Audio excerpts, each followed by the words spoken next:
Hi guys, welcome back to my channel. In this video, I'm going to show you how to buy common token on Binance Alpha. So as you know, common just get listed on Binance Alpha, and if you want to buy it, I will show you how in this video step by step.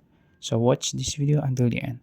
So first, you can open your Binance apps and make sure you have signed in. After that, you can go to your search box here in the top, and then you can search common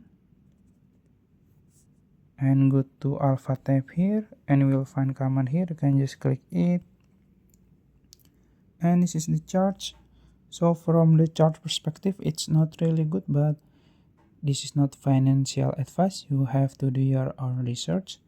And if you want to see the details, you can click info here in the top.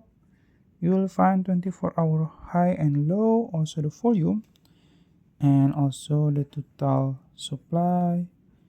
And also you can check their social media and their website. Also you can check their audit here, you can read it. And if you want to buy it, you can just simply click right here in the bottom. And then you can swap your USDT or other token to common. Also you can choose limit order here, you can put the price you want to buy like this.